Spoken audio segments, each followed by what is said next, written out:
Good morning, all. So this is the third day of the AICTE sponsored Atal FDP on waste technology. So I welcome you all to the first session of the third day of the FDP. And for today, our speaker is Dr. Ranjita Swai. So before she starts her presentation, few lines about her.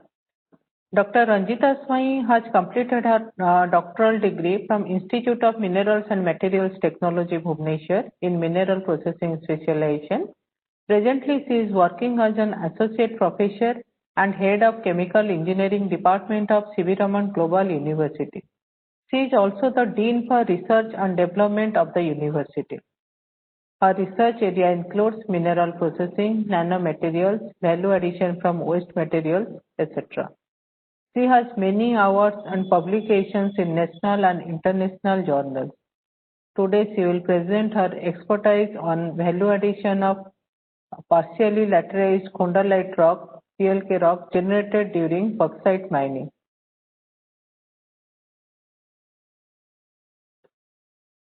So madam, I will make you the presenter or I will share the screen. I can share the screen. Okay. So I am making you the presenter.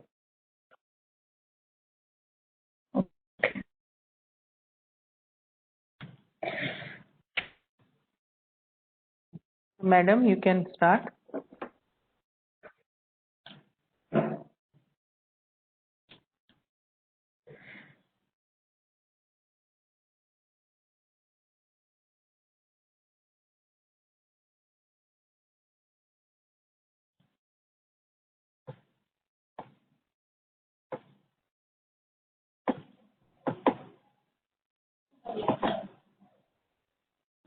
Visible?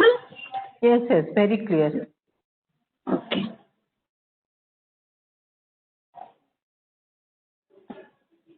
So good morning to all. Myself, Dr. Ranjita. I'm as ma'am has already introduced me, so no need to introduce again. So I have already worked in waste materials and waste materials from different sources. So it is a part of that. So the as ma'am has told that this is a mining waste, from where I just want to tell you about the why we will go for the value addition. So now I will go for the introduction part.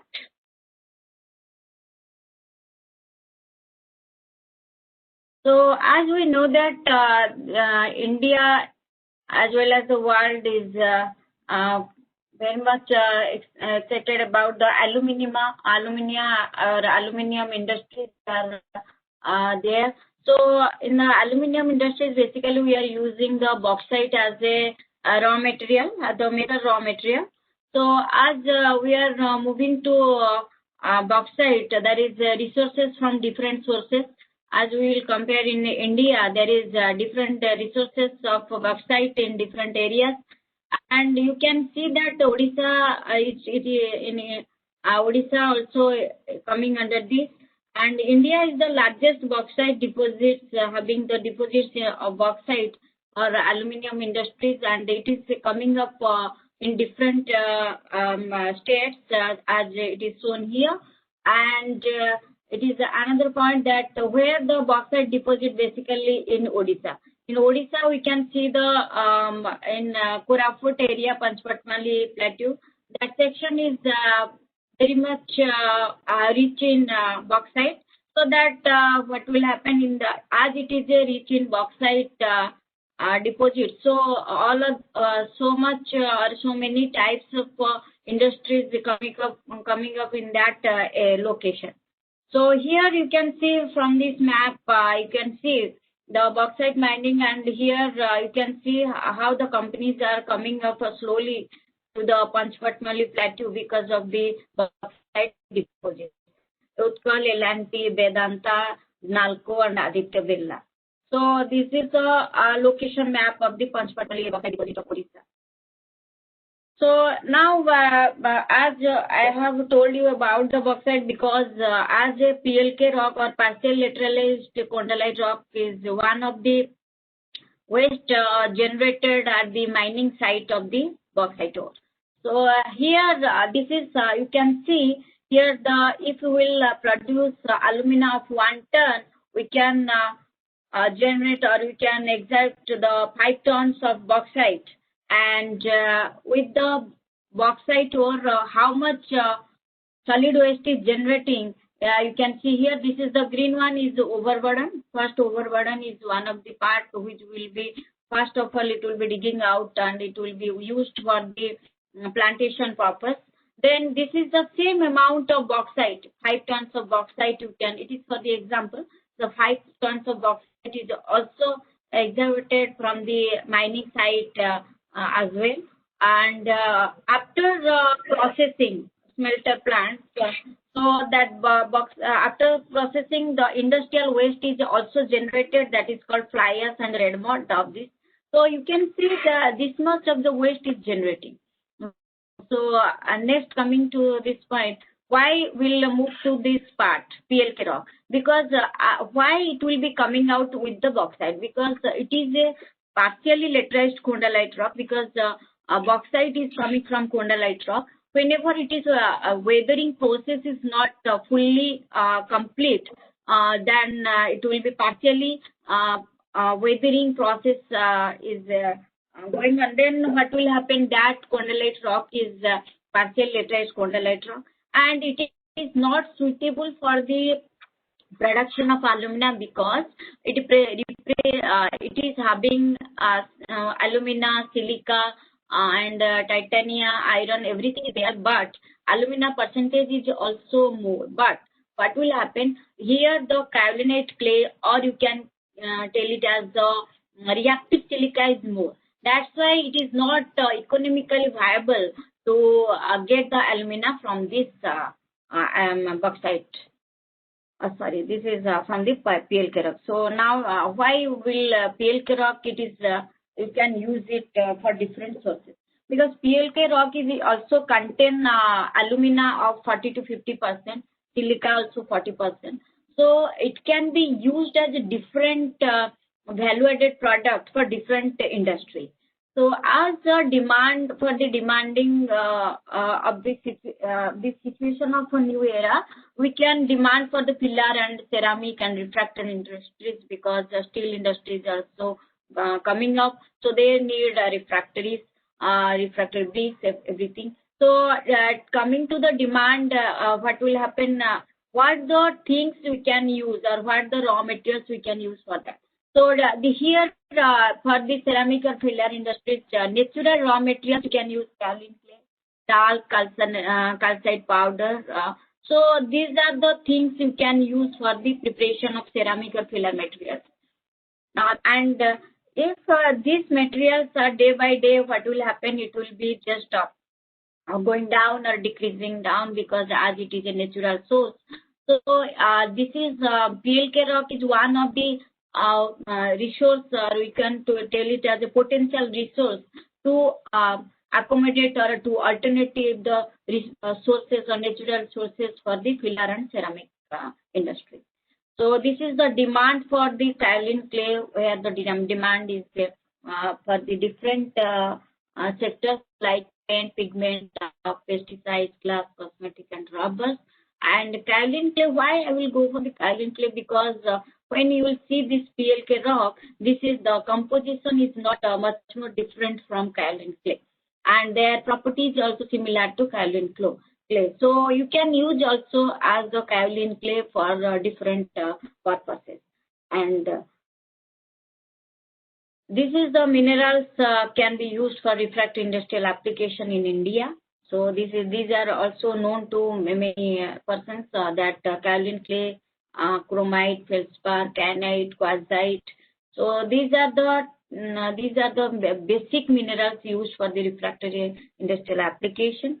And slowly it will be depleting as the demand is going up or demand is increasing day by day.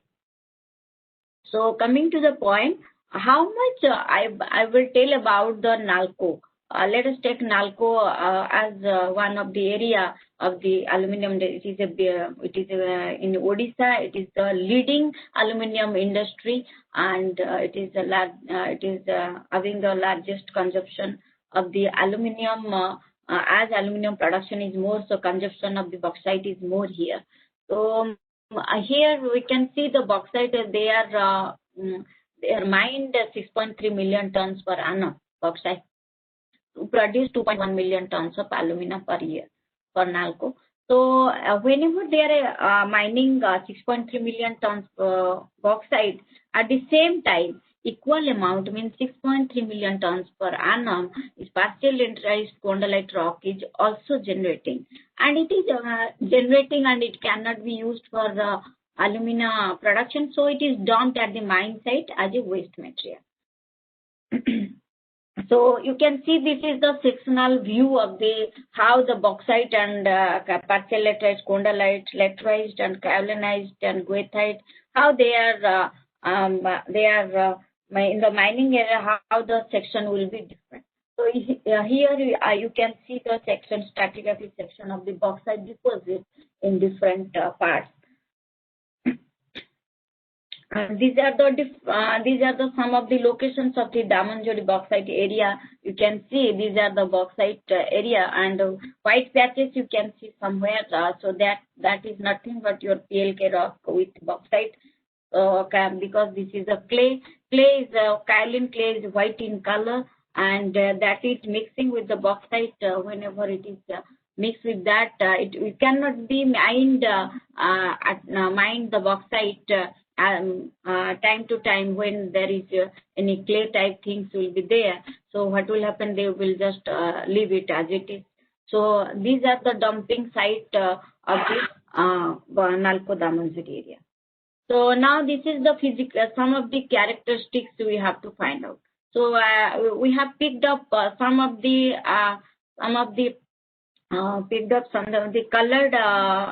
colored pictures of the kaolin clay, or you can tell it's a PLK rock, and it is of different color you can find out. And this different colored PLK rocks, we can take it and we'll make it a composite, and we'll process it for the value addition. And as it is a coloring material, how it will be a coloring material? Because it contains basically the coloring impurity elements like iron and titanium. And this is your physical properties of different samples we have taken at different locations. And from there you can see this is the PLK rock having this ball density, true density, porosity, angle of repose, and D80 means 80% passing of the size after composite. It will be not much more different. You can see these 5 rocks will showing the different there is no different features or properties will be differ in physically. So this is the chemical analysis of typical PLK samples. We have taken 5 samples, and we have picked up PLK sample. That is the first one you can see. Here you can see alumina is 37%, whereas silica is 40%, iron 4%, and titanium around 2%. So other elements will be there in the as a trace element. So you can see alumina and silica is a major component. As iron is a coloring material, it can be removed or it can be taken out so that the color will be enhanced. So these are some of the XRD patterns of the PLK rock. You can see this is the first one is the PLK rock. This is what it contains. Basically, it contains goethite, gibbsite, quartz, and kaolinite as minerals.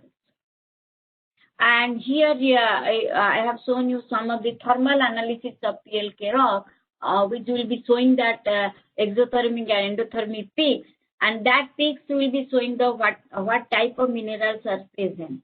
And here you can see that some of the parts of the gibbsite, goethite, kaolinite, magnetite, graphite. So this type of minerals are present in this PLK rock. So this is the this is TGDTA graph. From this graph, exothermic and endothermic peaks will be showing that what is the there are five rocks we have taken. From that, we can find out that how it will be differ, and it will be finding out the different minerals by using this TGDTA. And now you can see the microscopic properties of the PLK rock sample. And you can see this is the first, you can see here how the kaolinite will be finding out in the first picture. In the second picture, the gibbsitic, rhyolite structures will be showing that gibbsitic in nature. And third one, it is goethite. It can be showing that goethite. And it is coming to the fourth one. This is graphite occur in flakes. Fifth one is a quartz from the cavity. Here, this is cavity, and here you can find out the voids where the quartz forms. And this is a cavity filled with the goethite, iron containing minerals.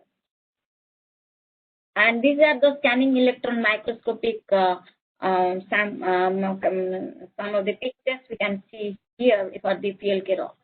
And this is, you can see here, these patches will be showing that the kaolinite particles are present in these patches, white patches, and the black patches will be nothing but your iron content is present in that. And this is the different color sample we have taken, and we have gone for the complete chemical analysis. And then after, what will happen, we'll make the composite of this, then after we'll process it further. And this is one of the another things, characterization we have done is geochemical characterization. In this geochemical characterization, we can see how the alumina and silica will vary, and it will be showing the R-square value of that. At least for the iron and titanium, what is the geochemical characteristics of the PLK rock, you can find out from these plots. And before going to put up your value addition, I have to just give you a glance of the one flow sheet. This is the flow sheet we have taken whenever we are working in a NALCO project. So this is the PLK rock we have taken, and then after we make it size reduction, because whenever rock is there, size will be big. We have to reduce it, and we have to reduce it up to 100 to 150 micron size by using jaw crusher, roll crusher, and ball mill. Then we have to classify it. So why we classify it? Because we have to make some value addition of the refractory as well as the filler. So filler materials are very fine size or fine in nature. So we have to classify it into two different parts. One and we are using basically hydrocyclone here. So in the hydrocyclone, we have gone through different two parts. One is overflow and underflow by after classifying. Then that overflow sample will be thickening, or we can take it as you have to take out the water part because it contains more water. Then it will be moving to the reactor or leaching reactor. We can go for the leaching. Why you will go for the leaching? We have to also to tell you about that. And another part is underflow. And underflow part here you can see in this flow sheet we have distributions will be there: weight percentage, solid percentage, iron, and iron distribution. Everything is written here. We have taken the sample with iron of 5.39 and distribution will be 86%. Whenever it will be coming to the classifier, we'll get in the overflow 5.39 it is coming, and then it is 1.87. Now coming to the underflow flask, in the underflow sample it contains low iron. So when it is moving for the refractory application, it should contain less iron, less than 2% iron maximum. So this for this refractory application, we have taken the underflow sample and we'll thicken it, and directly it is one product of the PLK rock, that is the refractory application. And coming to the second one, which will be a filler, you can see here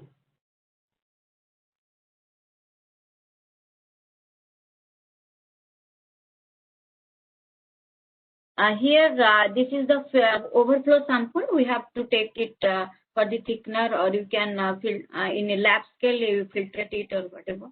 So then it will be coming to the leaching reactor. In the leaching reactor, we have taken some hydrochloric acid with the concentration of 3 molar, and the temperature it is around, you can take 80 degree, 90 degree, or 100 degree, whatever it is possible.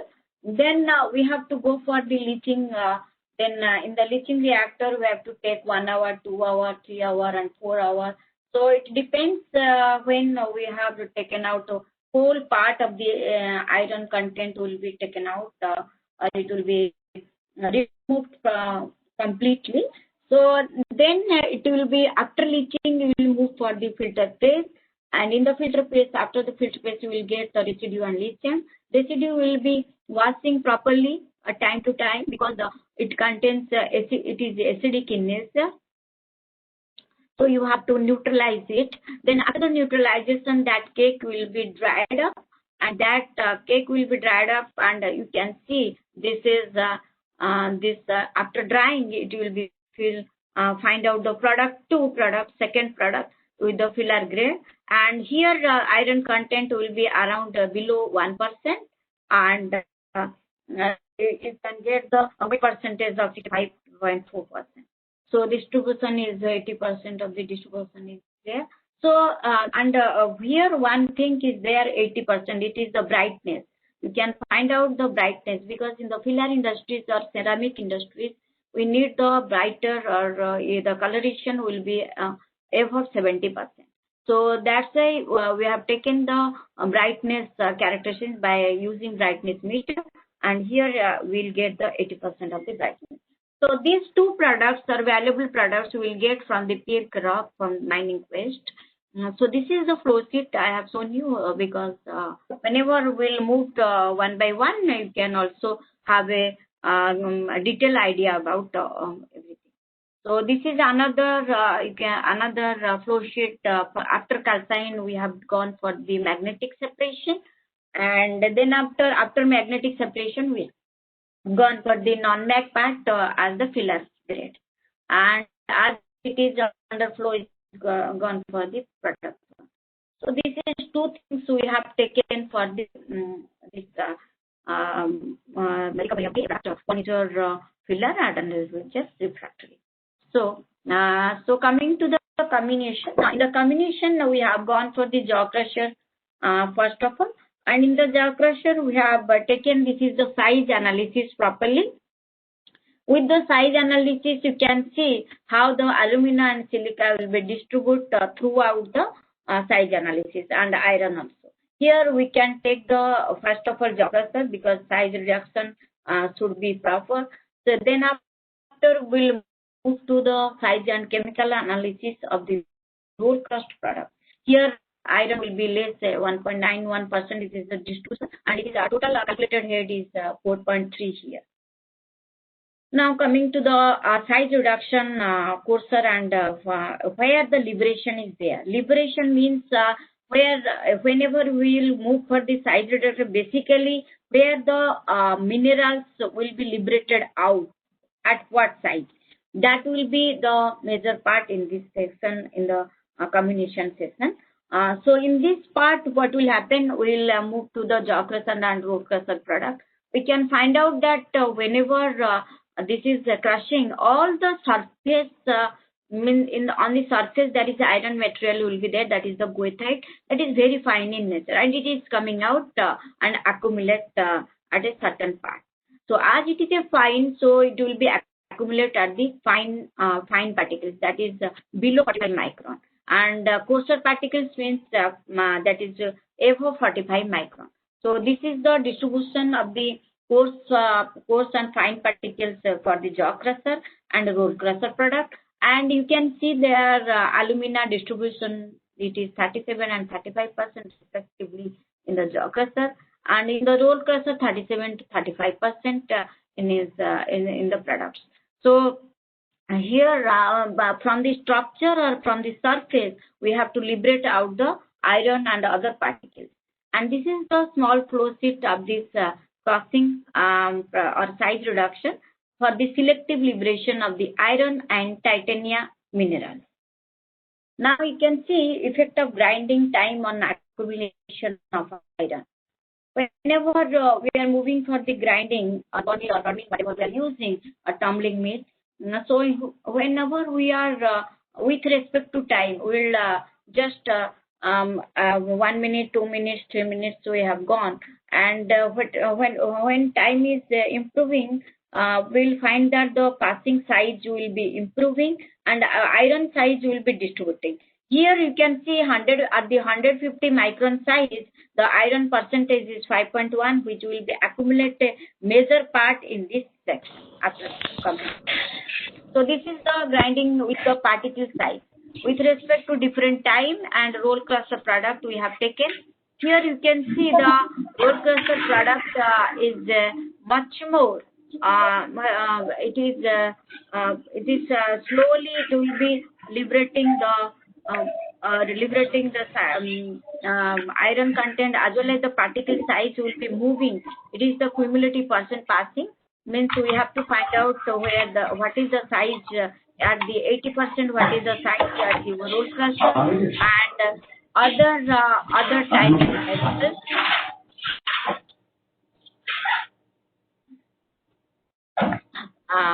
Okay. So after the liberation of the different sizes, we have to find out where the liberation is more. Now I have just give you a not detail but a glance on grindability study. When grindability study, you are going for the grindability study, we have taken the bond work index, hard group, and drop weight test, different test. And basically, why we use the bonds work index? Here, bonds work index is used for the finding out how much energy is consumed for the grinding any rock. So for this rock, what is the energy consumption? We have to find out. So these are the different equipments we have taken for this experimental studies, and where we have I have shown you some parts here. You can see the grindability factor we have to find out by using the ball mill, and after getting the grindability factor by using this equation, you can find out the work index value. Then after the work index value, you have to put it in your formula for finding out the energy consumption of the unit operation. And here you can find out the F80 and the P80. It is nothing but where the 80% of the feed is what is the size of the feed at that 80% passing, and what is the size in micron or mm, whatever you are your desire, at 80% passing through that point. So that is the size of the product and the feed at 80% passing. And we have to take a test sieve, because if you will not take any test sieve, you should not, you cannot know about how much, what is the size. So 100 micron, 150, 75 micron, you can take any size of the test sieve. So this is one of the bond work index by hard group. You can also go for that, and it is find out the H is equal to 13.6.93 mm. We have taken the sample in the hard group index, and we have to carry out the experiment because with respect to the one revolution of 60 minutes, what is the mass in the particle size below 75 micron we got, that will be finding out. And then we have to take the H value. After getting the H value, you have to find out the work index value from this equation. And then we'll move to the friabilities, that is a drop test. In the drop weight test, you will find out the breaking of the particles. How it will be break out, and what is the energy consumption for the breaking. You have to take the sample, weight, then what is the size of the sample, and then the friability factor you have to find out. Then what is the mass after weight, after dropping the sample, what is the mass of the weight dropping weight, and the energy you have to find out, what is from where or what is the height of the dropping of the weight to the material or to the raw material or to any material, you have to find out, and that will be giving you the energy. And at last, I will show you the comparison study. This is a comparison study of three things, and you have to find out that PLK-Rock having the bond work index 7.9 and Hurd group index and calculated bond work index for as per Hurd group is 7.7, and friability factor will be giving friability in nature is 25%, 6% is the friability in nature. And this is the, we have shown some friability and bond work index relation. We have to find out from the correlation equation. And what is the power requirement or the requirement of the power to break the PLK-Rock after thermal and before the thermal shock.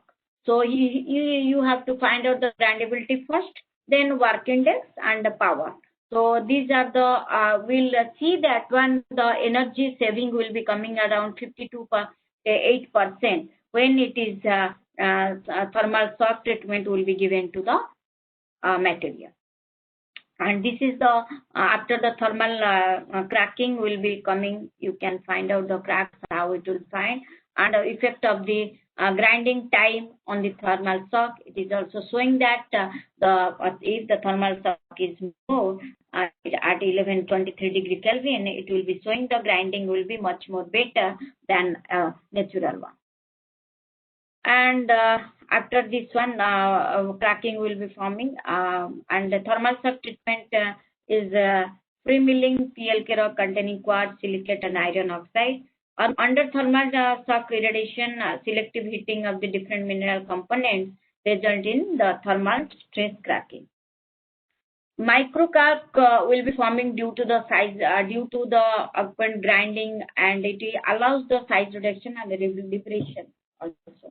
And this is the such type of strategies will be maximize the recovery and also the man hours of the processing plant. So now coming to the, this is the, we have taken the hydrocyclone at different vortex finder and spigot at different pressure, at a constant pressure, and we'll got that one the where the we'll find the overflow underflow sample. I have highlighted in blue color that 69% overflow and 31% underflow, and it will be having iron 5.39 and 1.91. So we can take this vortex finder and spigot as the optimizing condition to get the sample. And this is the partition crop for hydrocycle we have taken, and here you can find out the what is the separation size. Here we have to find out the 25 micron is your separation size, and the imperfection is 6 micron. And this is the chemical and chemical analysis of the hydrocyclone sample. And here you can find out the sample will contain alumina 37%, silica 40%, iron and titania is 5.39 and 0.97% respectively. And this is the overflow sample, hydrocyclone underflow, and after calcination non-magnetic sample. It can be seen that when the kaolinite, orthoclase, gibbsite is present in the overflow sample, here the peak will be showing the kaolinite is present much more. Here, XRD of the hydrocyclone underflow sample, here you can find out the kaolinite is measured, but quartz is measured here. And after the calcination, on that part will be showing that the corundum, because as the temperature will be increasing, alumina will be, the aluminium part will be converted to different phases. So you can find out the phase will be changing to corundum. And you have the hematite, kaolinite, gibbsite, and orthoclase is present in the overflow non-magnetic sample.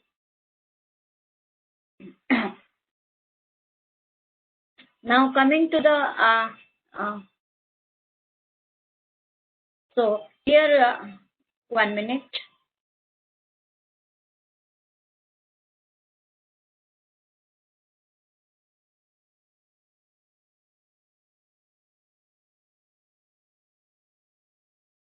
So here you can see hydrocyclone underflow, overflow, and calcination, after calcination and calcination of the non-magnetic part. So these are the different SEM means scanning electron microscope we have found. And here you can see in the overflow sample I have shown you some kaolin patches and iron patches. Here, this flex will be after calcination. You can see the kaolinite how it is present in this sample at the flex. So just flowery type structure.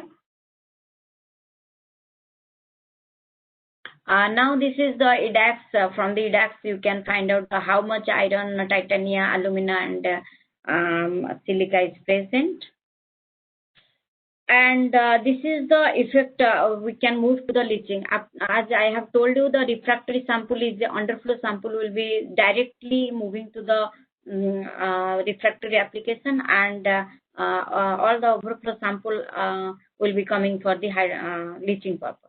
In the leaching purpose, we have taken different acid concentration with per density, 10%,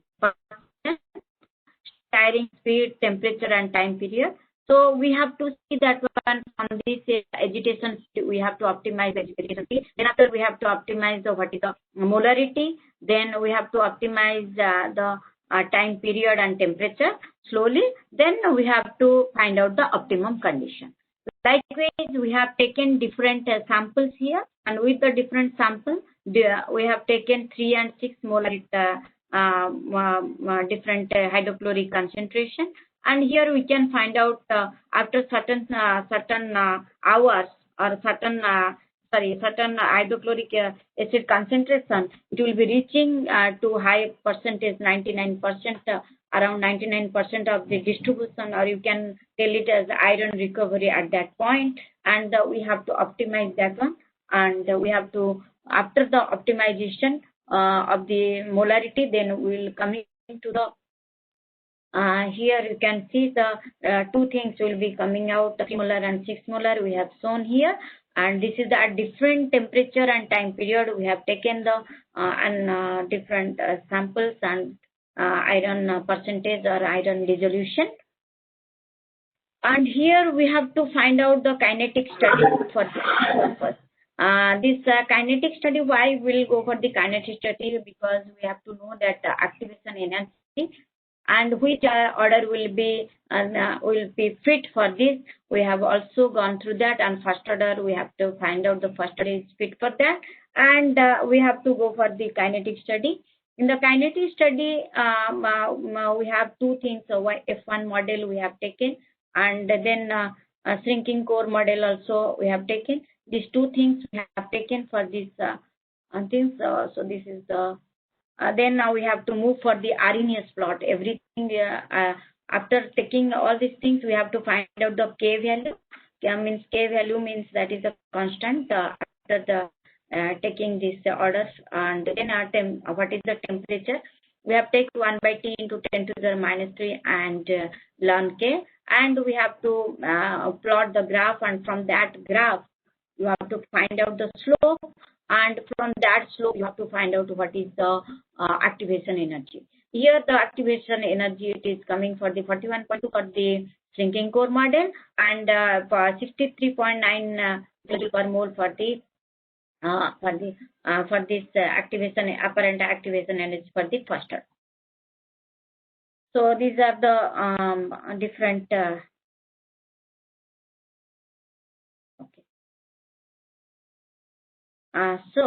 Why we'll move for the calcination, I will tell you. Because in the calcination, what will happen generally, the water vapor will be coming out, and it enhances the coloration of the material also. And some of the phases also changes. Now coming to the brightness, after moving for the leaching, after leaching, what will happen? We have to take the sample. We have to clear it or clarify it, or you can tell it as a filtrate. Then the residue part will be washing properly, and after the washing, it will be moving for the brightness test as well as the characterization part. So in the brightness test, we have taken different molarity and different brightness here. You can find out different hours it also there. So we have taken that at the higher molarity, it will be showing exactly at higher temperature, higher molarity, and if it is going for different time period, it will automatically the iron percentage will be removed more, and it will be enhanced the brightness or whiteness. So Here the brightness of the different hydrocyclone overflow sample also we have taken here in this section, and we will get the 80% brightness at the 4 hours at a temperature 373 degree Kelvin. So here you can see, sorry, here you can see what is the brightness of the ROM, means run of mine ore of the PLK rock, then overflow and calcine sample, or overflow calcine non-magnetic sample. Here you can see the brightness is maximum at 6 molar, it is 80%. Then if it is calcine, 90% will be enhanced. So this is the after leaching, we have to take the sample. We have gone for the leaching for 1 hour with the 373 degree Kelvin, time 1 hour, and different molarity. So this is the brightness we got. So now coming to the characterization and evaluation of the product. So these are the some of the equipment and brightness meter, and we have also in the CGCRI we have gone for the filler testing, or ceramic material testing also we have done it, and in NIST Trivandrum we have done a brightness test there. So for the refractory application, we have gone for the DSIR Rajgangpur, where we have sent the sample. We have also gone there, and they have to make the different sample will be different plots they have done, and ground it. First of all, they will take the sample, then they have to treat it thermal treatment, then make the clot. Then that clot will be different clots will be making for different purpose. One is taken 3 different samples like hydrocyclone sample, under sample, as well as the feed sample. So this is the feed sample, clot 1. Clot 2 is clot 1, clot 2 is underflow, and third one is overflow sample, then calcined non-magnetic sample, and non-magnetic overflow sample. So different samples we have taken, and we have to characterize it in the DSIR. So they have done it. We can see here this is the feed sample, underflow and overflow sample, and here we have taken properties of the after making the brick, what is happening to the brick, because we have taken the sample, treated it, and mix it with different composition like alumina or SRM like this. So then after the composite, we will make the make it thermal treated, or make the clots. After make the clotting, then after we have to make the this is some of the physical, thermochemical, mechanical properties. 1 minute.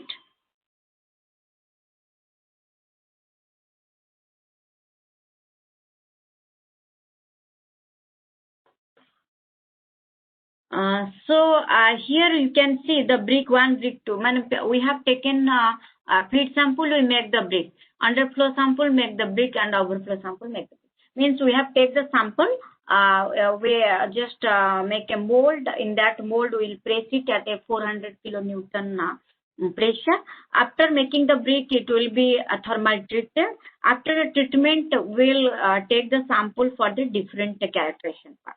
And here you can see this characterization part of our sample, and this is the characterization part of the 35% alumina is present in the standard brick.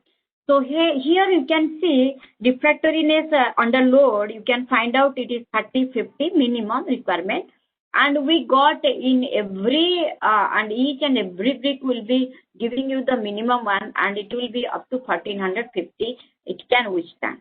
So here also cold crushing strength, it is also maximum 300, minimum 300. So we can get this also observe that one, it will be satisfied. So we can find out this after this characterization, it will be satisfy the characteristics of the refractory brick. So it can be used for the refractory as a refractory brick. So this is some of the properties, chemical properties or mineralogical property. Here chemical properties, alumina is around 31 to 33%. It requirement is 35%. So under sample will be taking 35% is there. And here silica, you can see the silica percentage will be also there, and it will be satisfied 61.3. So it will be satisfied. And iron percent 2.5 maximum. And here you can see the two things will be feed sample and underflow sample satisfy that one, but overflow sample is not satisfied. So XRD analysis, we got the mullite and crystability, and microstructure will get the mullite and glassy edge and some parts of the crystability. And where we can apply, this one in chemical boiler, couples, and steel industry.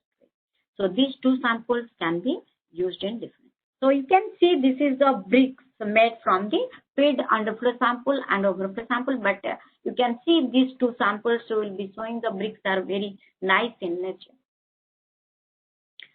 And some parts of the XRD also we have shown here, shown in the table. This is the XRD part of the different samples, and this is the microscopic structure of the different samples.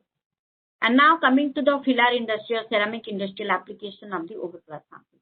So here we have shown the some of the parts that is kaolin, how it is present. This is the overflow leach sample, calcine leach sample, and the non-magnetic leach sample. So here you can see the where the all are having kaolinite, quartz, and quartz is present.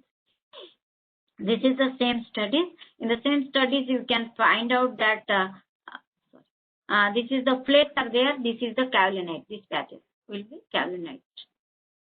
And this is the brightness test. In the brightness test, we have find out the overflow calcine sample. It is giving 85.98 brightness. And overflow calcine sample after leaching 80%. And overflow leach sample with high molarity, it is 80%, 3 molar and 6 molar. And overflow calcine non-mat leach sample, it is 90%. So 80% requirement is sufficient for the ceramic industry. So now how we'll find out? We have taken the BIS standard for the ceramic property and our product. So here we can find out the water plasticity. It is 32% maximum, but we will get 6.5. Shrinkage after drying, it is 7% maximum, but we'll get 0.64. Shrinkage after firing, 14% maximum, we'll get 5.99. And the coloration is after firing, color will be perfectly white, and there is no grit. 2% may be acceptable, and iron percentage maximum 1%, but we got 0.223%. So this is the overflow calcine sample and overflow calcine non-magnetic. So in the conclusion part, you can see this is the underflow sample. It is after the we are using in the tunnel clean, we are using some thermal treatment. After some processing, we will get the bricks.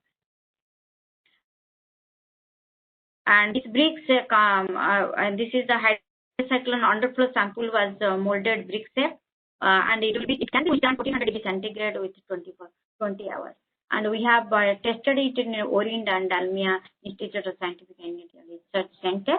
And this composite will be here underflow and composition of the brick composition it is given.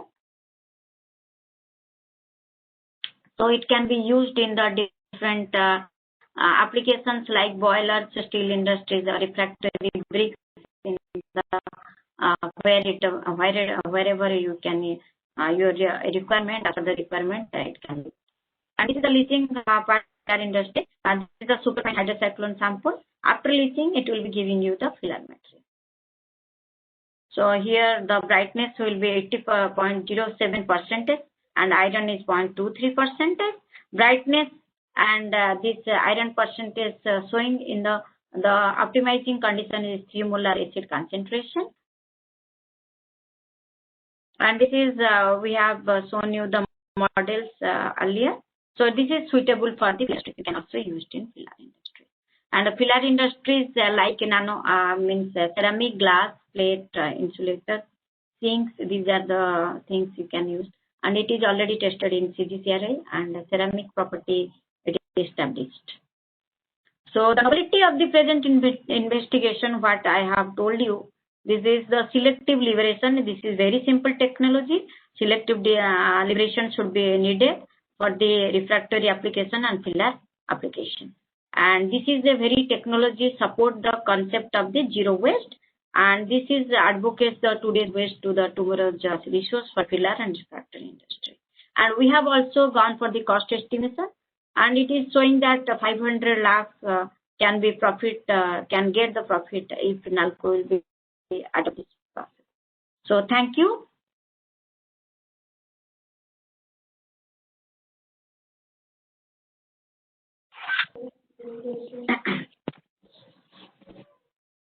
Can I stop the screen share? Okay, madam, you can stop the screen sharing. And now it is open for discussion. So, dear participants, any query you can ask now.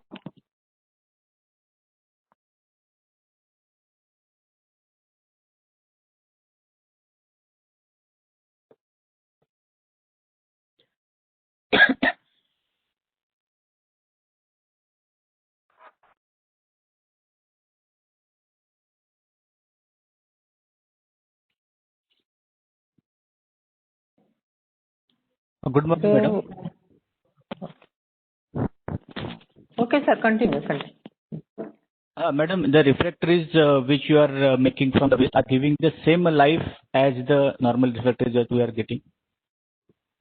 Yeah, yes, sir, because as it is, as we have tested, it can withstand. If you will use in Morpho furnace or you can use in different furnaces, the refractory bricks can be withstand in different temperature. It can withstand for the different temperatures, means 1400 degrees centigrade, 20 hours.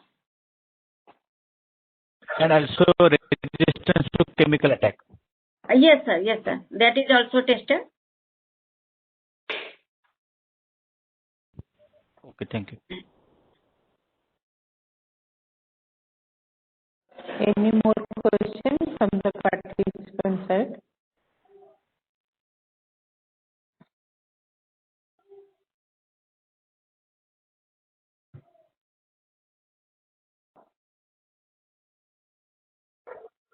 So, madam, I have a question. So, the process you have developed, are you going for the commercialization of this, the same process, or are you filing any patent for this?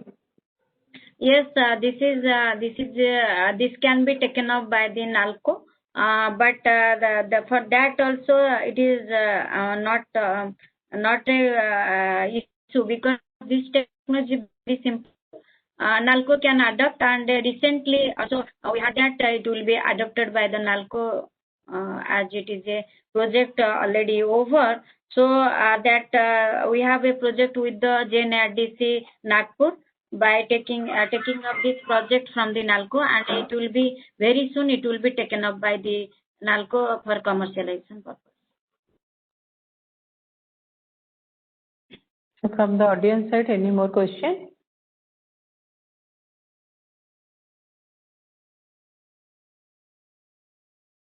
Thank you, madam. Nice presentation.